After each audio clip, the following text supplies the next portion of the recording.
जय मसीह के बच्चों, विश्वास करते हैं कि आप सभी लोग अच्छे हैं और आप सभी लोग ने जो गिदियोन की कथा था उसका जो 3 भाग करके संडे स्कूल ग्रुप में डाले थे वो सभी आपने देखे हैं करके विश्वास करते हैं। अभी समय बहुत ही कठिन है ना बच्चों? हम लोग चारों ओर देख रहे हैं कि कैसे भयानक सी परिस्थिति छाई हुई है। ऐसे समय में सब हम लोग को चेतावनी देता है कि प्रभु का समय निकट है। क्या है? निकट है। और जब प्रभु का समय निकट है तो हमें अपने आप को तैयार करना बहुत ही आवश्यकता है, ताकि जब प्रभु आएंगे तो हम उनके साथ उठाए जाएंगे, है ना बच्चों? जैसे हम लोग ने गिदियोन की कथा में भी देखे कि जब प्रभु ने गिदियोन को युद्ध करने के लिए, इजरायली लोग को बचाने के लिए बुलाया था, तो वो क्या था? वो रेडी था। क्या था? रेडी था, है ना? अगर आज के दिन भी अगर प्रभु आता है और आपको बुलाता है तो क्या आप रेडी हो बच्चों? तो उस रेडी होने के लिए हम सबको परमेश्वर की उपस्थिति में आना है, परमेश्वर के वचन को पढ़ना है, परमेश्वर को प्रार्थना करना है ना बच्चों? विश्वास करते हैं कि आप सभी लोग घर पे बैठे हुए सभी संडे स्कूल के जो लेसन्स थे वो याद है और परमेश्वर को प्रार्थना कर रहे हैं। तो आज की फिर से सभा, ये संडे स्कूल की सभा शुरू करने से पहले हम बच्चों से कहना चाहते हैं कि आप लोग क्वेश्चन का आंसर्स नहीं दिए हैं। कोई बच्चे दिए हैं, उनको प्रभु आशीष दे, लेकिन बहुत से बच्चे क्वेश्चन का आंसर्स नहीं दिए हैं।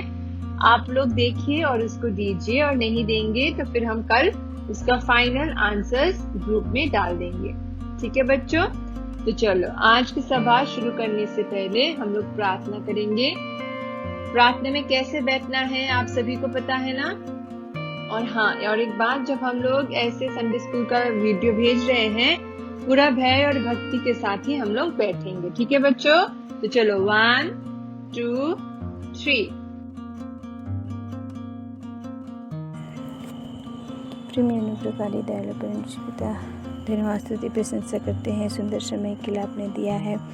धन्यवाद देते हैं पिता परमेश्वर, फिर से एक बार हमें पिता परमेश्वर ऑनलाइन सेवा करने में आपने सहायता मदद किया। प्रभु इसके लिए धन्यवाद देते हैं। विनती करते हैं पिता परमेश्वर, बच्चों को आप सुरक्षित रखें और पिता परमेश्वर हर एक बच्चा पिता परमेश्वर ऑनलाइन सेवा में पिता परमेश्वर भागीदार हो सके और वचन को सुन सके, मेमोरी वर्स याद कर सके। आप सहायता मदद कीजिए और हर एक डिस्टर्बेंस का आप दूर करें। विनती प्रार्थना करते हैं और गीतों को गाने में आप सहायता मदद करें। विनती प्रार्थना करते हैं पिता परमेश्वर अपनी उपस्थिति को, पिता परमेश्वर हर एक शब्द, पिता परमेश्वर हर एक बात में पिता परमेश्वर अपनी उपस्थिति को बनाए रखे। विनती प्रार्थना करते हैं, तेरी दया तेरे अनुग्रह को चाहते हैं पिता, और पिता परमेश्वर हर एक विषय को तेरा हाथ में सौंपते हुए छोटी सी धन्यवाद विनती प्रभु यीशु मसीह के नाम से चढ़ाते हैं। सुना से ग्रहण कीजिए, आमीन।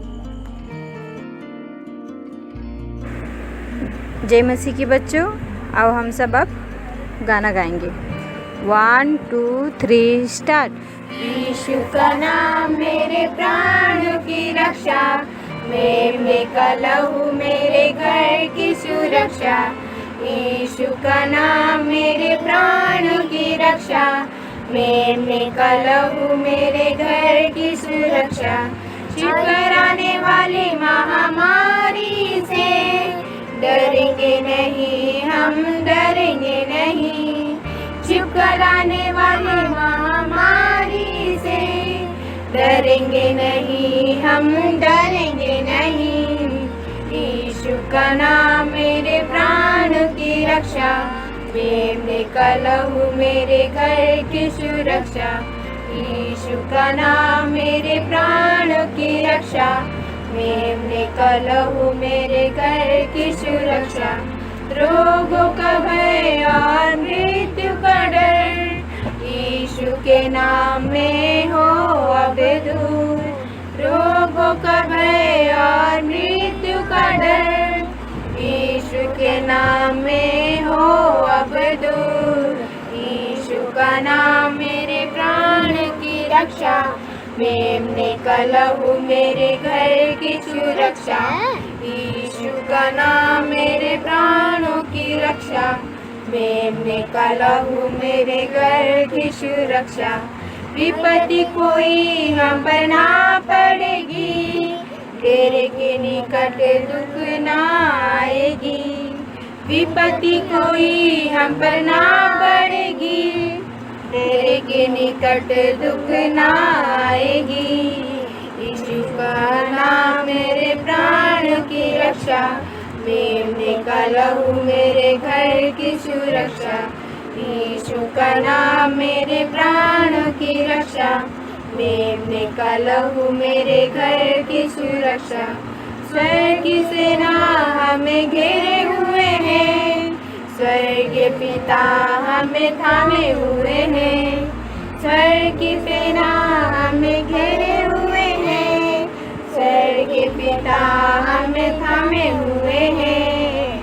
यीशु का नाम मेरे प्राण की रक्षा, मेमने का लहू मेरे घर की सुरक्षा। यीशु का नाम मेरे प्राणों की रक्षा, मेमने का लहू मेरे घर की सुरक्षा। करते रहे यीशु नाम की स्तुति, भूल जाए रोगों के नाम सभी। करते रहे यीशु नाम की स्तुति, भूल जाए रोगों के नाम सभी। यीशु का नाम मेरे प्राण की रक्षा, मेमने का लहू मेरे घर की सुरक्षा। यीशु का नाम मेरे प्राणों की रक्षा, मेमने का लहू मेरे घर की सुरक्षा।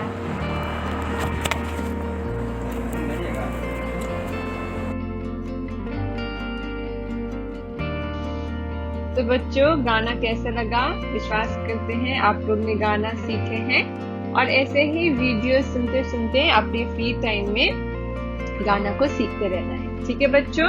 और अपने डायरीज में भी इस गाने को लिखना है, क्योंकि हमारे प्राण के रक्षक कौन है? प्रभु यीशु मसीह का लहू। तो चलो बच्चों, आज हम लोग फिर से स्टोरी सुनेंगे। और स्टोरी सुनने के समय कैसे बैठना है? हाथ गोदी में रखना है और बातें नहीं करना। ठीक है बच्चों? तो हम लोग जानते हैं कि इजरायली को मिस्र देश से छुड़ाने के लिए परमेश्वर ने किसको चुना था? किसको चुना था बच्चों? हाँ, मूसा को चुना था। अभी मूसा के बाद अभी परमेश्वर ने फिर और किसी को नियुक्त किया था। वो कौन था? वो यहोशू था। और बच्चों, आज हम यहोशू के कथा सुनेंगे। कैसे परमेश्वर ने यहोशू को हियाव दिया, परमेश्वर ने यहोशू को अगुवाई किया, और कैसे परमेश्वर ने यहोशू को सहायता किया इजरायली को उस कनान देश में पहुंचाने के लिए। ये सारे विषय हम छोटा छोटा वीडियोस करके, स्टोरीज करके सुनेंगे, और अपने आप को भी यहोशू के तरह हम लोग क्या करेंगे? तैयार करेंगे। ठीक है बच्चों? तो चलो।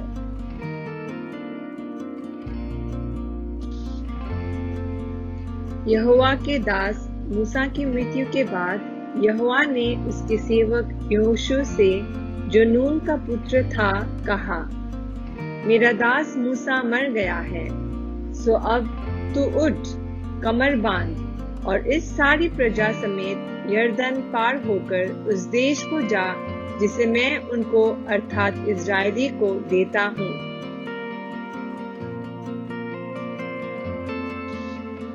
यहोवा ने यहोशू से कहा, इसलिए हियाव बांधकर दृढ़ हो जा, क्योंकि जिस देश के देने की शपथ मैंने इन लोगों के पूर्वजों से खाई थी, उसका अधिकार तू इन्हें करेगा।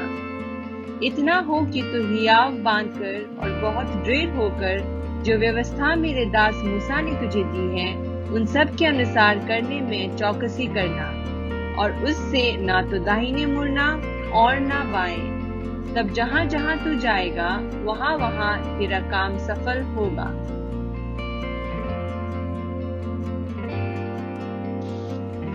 तब नून के पुत्र यहोशू ने 2 भेदियों को शित्तीम से चुपके से भेज दिया और उनसे कहा, जाकर उस देश और यरीहो को देखो। तुरंत वे चल दिए और राहब नामक किसी वेश्या के घर में जाकर सो गए।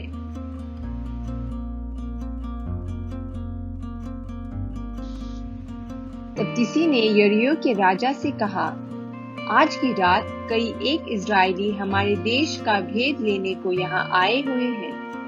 तब यरीहो के राजा ने राहब के पास यह कहला भेजा, जो पुरुष तेरे यहाँ आए हैं उन्हें बाहर ले आ, क्योंकि वे सारे देश का भेद लेने को आए हैं।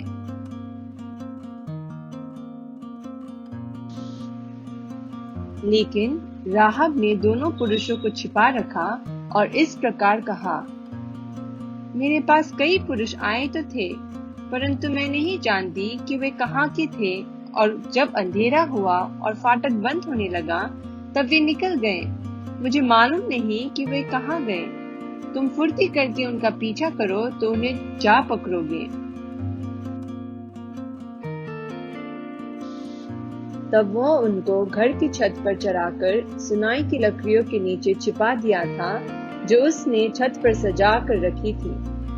और ये लेटने ना पाए थे कि वो स्त्री छत पर जाकर इन पुरुषों से कहने लगी, मुझे तो निश्चय है कि यहोवा ने तुम लोगों को यह देश दिया है और तुम्हारा भय हम लोगों के मन में समाया है, और इस देश के सब निवासी तुम्हारे कारण घबरा रहे हैं।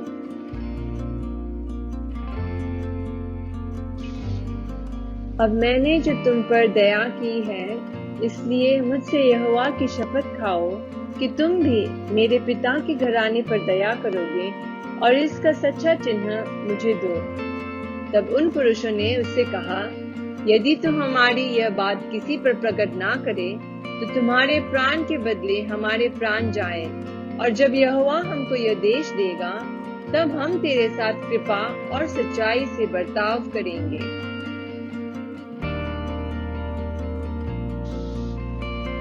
तब उसने उनको खिड़की से रस्सी के बल उतार के नगर के बाहर कर दिया, क्योंकि उसका घर शहरपनाह पर बना था।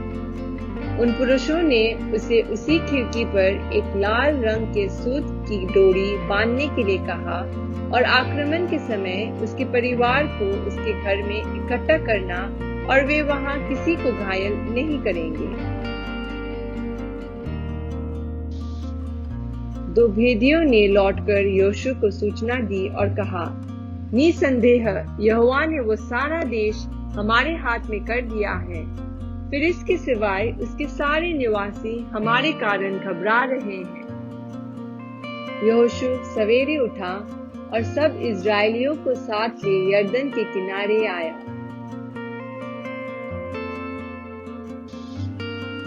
फिर योशु ने लोगों से कहा, तुम अपने आप को पवित्र करो, क्योंकि कल के दिन यहोवा तुम्हारे मध्य में आश्चर्य कर्म करेगा। तब यहोशू ने याजकों से कहा, वाचा का संदूक उठाकर प्रजा के आगे आगे चलो। तब वे वाचा का संदूक उठाकर आगे आगे चले।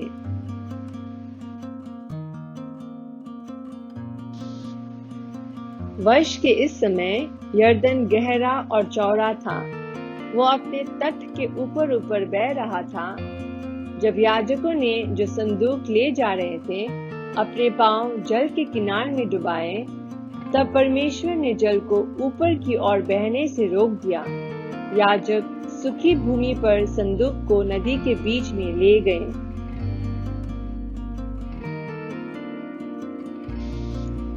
और याजकों ने यहोवा की वाचा का संदूक उठाए हुए यरदन के बीचों बीच पहुंचकर स्थल पर स्थिर खड़े रहे, और सब इजरायली स्थल ही स्थल पार उतरते रहे। इस प्रकार सारे लोग यरदान पार हो गए। अब वे यरीहो नगर के नदी के किनारे पहुंच गए।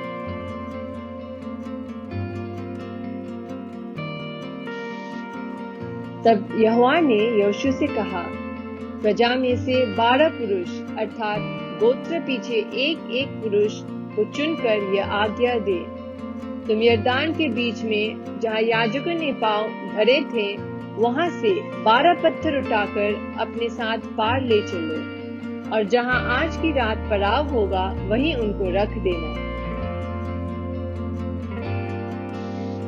और आगे को जब तुम्हारे बेटे यह पूछे, इन पत्थरों का क्या मतलब है, तब तुम उन्हें यह उत्तर दो कि यरदन का जल यहोवा की वाचा के संदूक के सामने से 2 भाग हो गया था, क्योंकि जब वो यरदन पार आ रहा था तब यरदन का जल 2 भाग हो गया। अतः वे पत्थर इस्राएल को सदा के लिए स्मरण दिलाने वाला ठहरेंगे।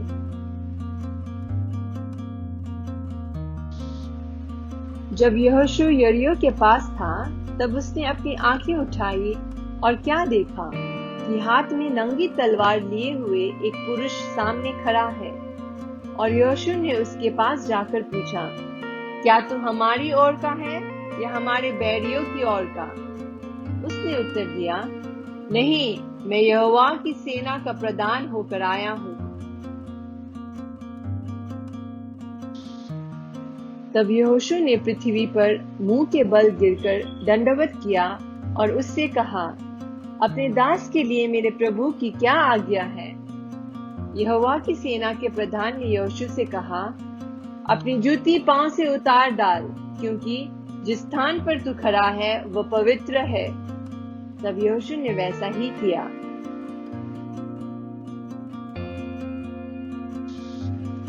यहोवा ने यहोशू से कहा, सुन, मैं यरीहो को उसके राजा और शूरवीरों समेत तेरे वश में कर देता हूँ।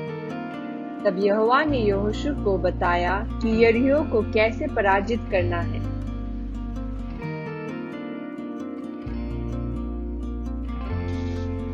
युद्ध के बाद उन्होंने शहर को जला दिया और जो इसे फिर से बनाने की कोशिश करेगा उसको श्रापित कहा। और यहोशू ने राहब वेश्या और उसके पिता के घराने को वरन उसके सब लोगों को जीवित छोड़ दिया, और आज तक उसका वंश इस्राएलियों के बीच में रहता है, क्योंकि जो दूत यहोशू ने यरीहो के भेद लेने को भेजे थे उनको उसने छिपा रखा था। तो बच्चों, आज हमने देखा कि परमेश्वर ने कैसे यहोशू को सहायता किया और यहोशू के द्वारा कैसे आश्चर्य कर्म किए, है ना बच्चों? परमेश्वर ने यहोशू को ज्ञान और बुद्धि दिया ताकि वो भेदियों को पहले भेद सके। उसके बाद वहां पर भी परमेश्वर ने सारे बंदोबस्त किया था। किसके द्वारा? राहब के द्वारा, ताकि वो तो भेदियों को मदद कर सके, है ना बच्चों? और केवल उतना ही नहीं, परमेश्वर ने क्या किया, जब सामने इस्राएलियों के सामने जब बड़ा सा गहरा सा जल से भरा हुआ यरदान नदी दिखाई पड़ रहा था, तो लाल समुद्र को जैसे परमेश्वर ने 2 भाग किए थे, वैसे ही यरदान नदी को भी परमेश्वर ने क्या किया, अलग कर दिया और उसके बीच से वो लोग चले गए। तो हमारा परमेश्वर क्या है बच्चों? आश्चर्य कर्म करने वाला परमेश्वर है।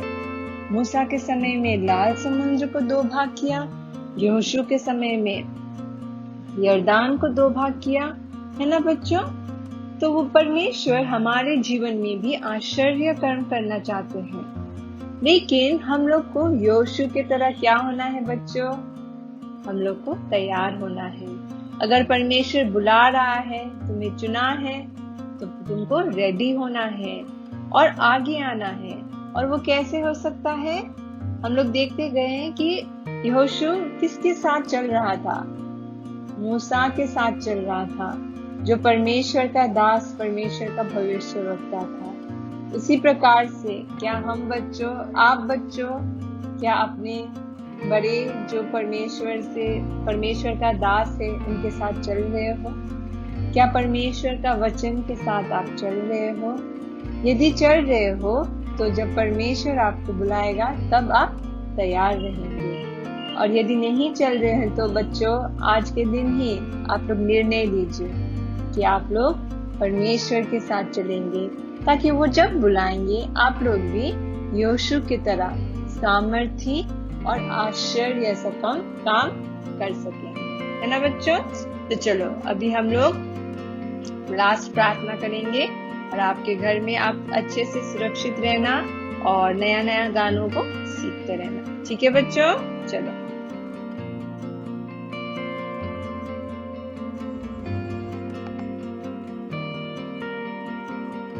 प्रेमी अनुग्रहकारी पिता, धन्यवाद देते हैं इस समय और एक बार आपकी पवित्र चरणों तले आकर आपसे दुआ प्रार्थना करने के लिए हमें सुंदर सा मौका प्रभु दिया। धन्यवाद देते हैं संडे स्कूल की सेवकाई में आरंभ से लेकर अभी तक प्रभु हमारे सहायता मदद किए। धन्यवाद करते हैं प्रभु जी पिता, ऐसे लॉकडाउन की परिस्थितियों में भी पिता आपने हमारे लिए अच्छा मार्ग दिखाया। प्रभु जी आपको धन्यवाद देते हैं। हर एक बच्चे प्रभु इस सेवा को प्रभु जी संडे स्कूल की पिता परमेश्वर प्रभु जी सेवकाई में भागीदार हो सके और जो मेमोरी वर्स और जो स्टोरी बताया गया है अच्छी तरह से उसे प्रभु जी सीख सके, समझ सके प्रभु जी, और अपने आपकी आज्ञाओं को अपने हृदय में वे लोग प्रभु रख छोड़े, आपके मार्ग में प्रभु जी चलते हुए पाए जा सके, आपकी भय भक्ति में अपने जीवनों को बिताए। प्रभु दया करें। प्रभु जी अभी तक हमारी सहायता मदद किए, बहुत ज़्यादा धन्यवाद स्तुति करते हैं।